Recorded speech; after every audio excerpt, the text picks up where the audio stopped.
Hey guys, welcome to this Jax Parks TV special. I'm Garrett Teague. And I'm Pam Roman. Today we're inviting you along to check out some of the sights and sounds that make up Florida's natural spaces. The city of Jacksonville has one of the largest urban park systems in the country, and with that, prospects abound for outdoor recreation and exploration. Combine our Jax Parks with parks owned and managed by the state of Florida, and the opportunities for outdoor fun are endless. That's right, Pam, and today's show will highlight some of Jacksonville's best spots, and thanks to the Florida Department of Environmental Protection, we'll get up close and personal with some favorite state parks. I think you'll enjoy the experience. We're starting today's journey here in Jacksonville with our very own parks naturalist, Jean Schubert, and she leads the tour through Ready Point Preserve in this installment of A Walk in the Park.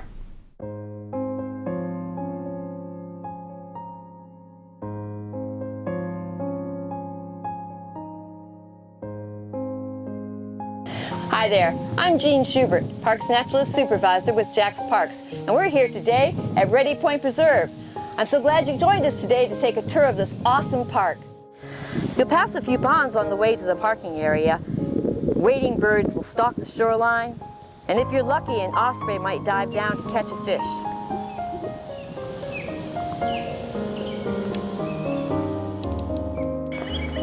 From the parking area, there's easy access to launch your kayak or canoe directly into the St. Johns River.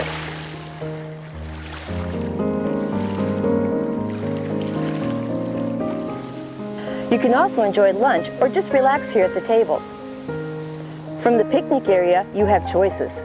You can go down the multi-use trail with your bike or hike it.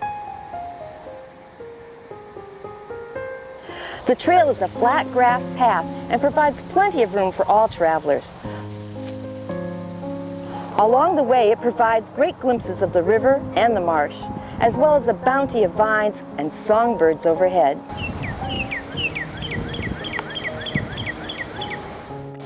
If the trail is not for you, you can take a walk down this lengthy pier to do some fishing, or have a seat on the bench and take in this panoramic feast for your eyes.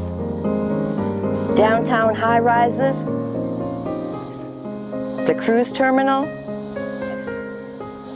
the Dames Point Bridge, and the beautiful marshlands along the shore.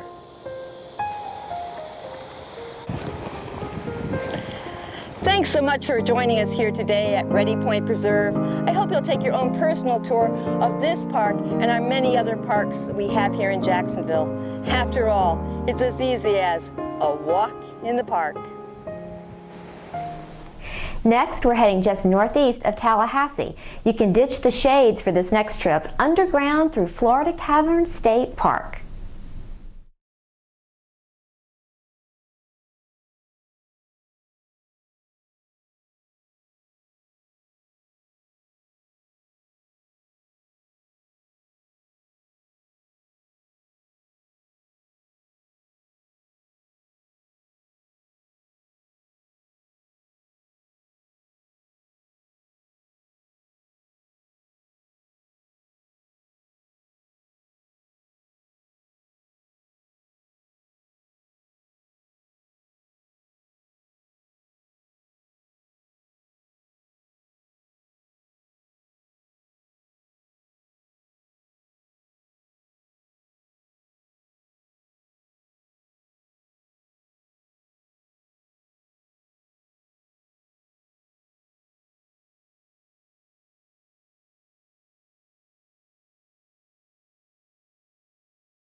Back into the sun for our third destination in the southern part of the state along the East Coast. Check out Forest Pierce Inlet State Park.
And let's close out today's show with our last stop back in Duval County.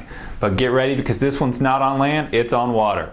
Whether you're a beginner or experienced kayaker, our next video is worth the watch as local outfitter Joe Crespi shares tips and advice on kayaking the water of Dutton Island Preserve. Hi, I'm Joe Crespi with First Coast Outfitters, and we're here today at Dutton Island in Atlantic Beach with Jack's Parks. We're here to check out the kayak launch. We're going to go over a couple tips before you hit the water. So when paddling at Dutton Island, there's a couple things to keep in mind.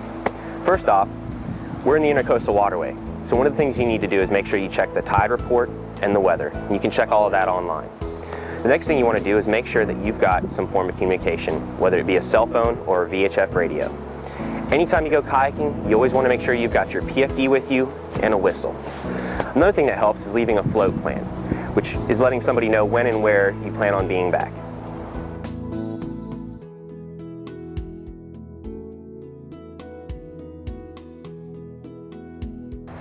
So let's go for a paddle. Dutton Island is best paddled at high tide. Although it is accessible at low and high tide, at low you're dealing with oyster beds, pluff mud, and situations that can become dangerous. You don't want to crawl up onto the banks because the oysters tend to grow on tidal lines. They like to spend part of the day in the water and part of the day out of the water. When launching from Dutton Island, one of the first things you'll notice is a PVC pipe marked with a canoe trail sign. These canoe trails start at Oak Harbor and head south all the way down the Atlantic Boulevard Bridge. These signs help canoeists and kayakers find their way down the Intercoastal Waterway salt marsh estuaries. It also provides a great scene of Dutton Island. This site also provides easy access to the Intercoastal Waterway. Some of the things that you need to keep an eye out for when paddling down the Intercoastal Waterway are going to be boat traffic, jet skiers, and heavy tides. We hope you enjoyed this JPTV special. We want to thank the Florida Department of Environmental Protection for sharing some of the treasures our state parks have to offer, and we invite you to share these videos with your family and friends. We also hope this series inspired you to get out and enjoy more of what parks have to offer. Keep up with the latest information on jacksparks.com and connect with us on Facebook and Twitter. We hope to see you back here next time, and until then, we'll see you in the parks.